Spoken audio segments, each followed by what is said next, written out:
Behind the Shades.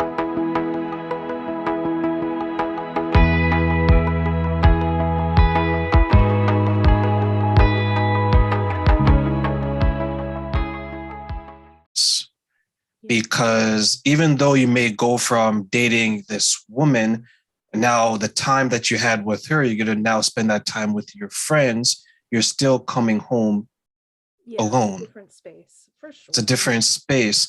So I can understand maybe why some people will say that, well, I was in a 3-year relationship. Let me do something a little casual, because they only want the person to come home to, because the extra time watching the movie, going to dinners, going on trips, they're doing that with their friends. Yeah. So I think that's where men experience it more, because you can see the shift. I think when women are dating, they do a better job of maintaining their female friends. Connections. Where men, on the other hand, men understand when you're in a serious enough relationship, if you saw them 2 to 3 days a week, it's going to go to 1 day a week. Mm-hmm. But when it's over, it's going to go back to 2 to 3 days a week, where women, I think, are more consistent in that regard. Right. Interesting. So fascinating. Yeah, I think it's interesting. I mean, certainly the place in which we soothe ourselves through sexuality, through connection with another human being, through having something that doesn't require any obligation.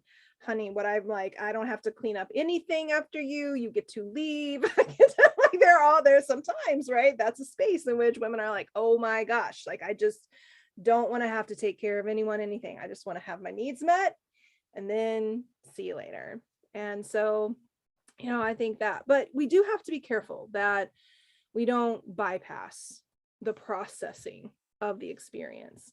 If we maybe jump immediately into a connection, that's just like that we're trying to take into a relationship realm, something other than casual, then yeah, I think there can be a lot of danger in that, because we really haven't allowed ourselves to integrate or to process that experience before we go out and try to choose another partner, right? And look for a new connection. So something to be very mindful about. And yeah, so you're going to be coaching. Do you want to coach men and women, or just women? What do you think? I want to, and my apologies in advance to my female audience here.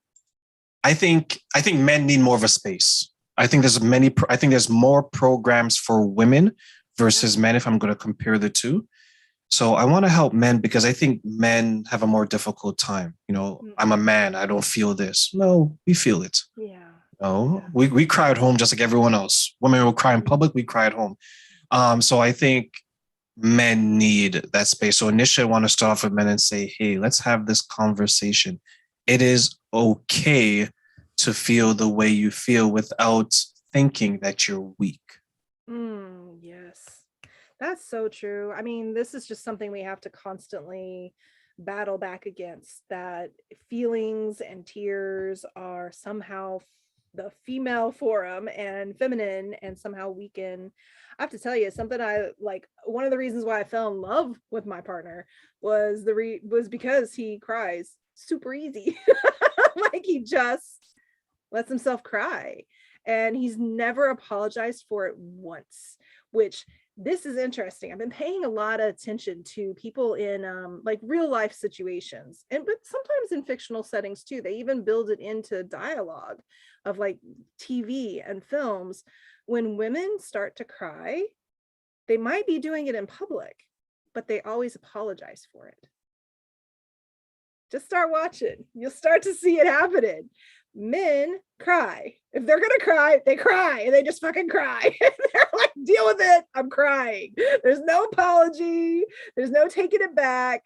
Yeah, and that's something, man, I just am like, whoa, like, women, stop apologizing for your tears.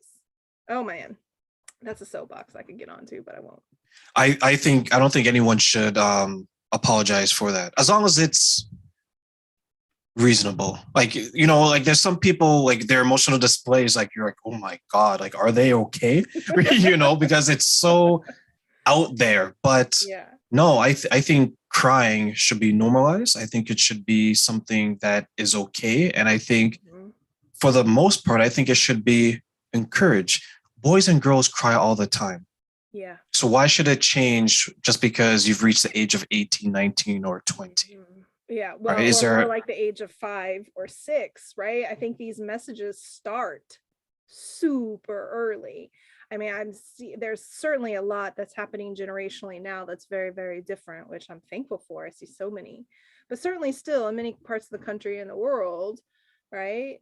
Boys are expected to quote unquote man up long before they have emotional capacity for even like emotional regulation. So you're literally asking this little child to do something that they do not have the brain capacity to do. And then they get further punished and shamed and humiliated, right? So I am excited about all the men that you are going to get to support and love on and mentor. That's super cool.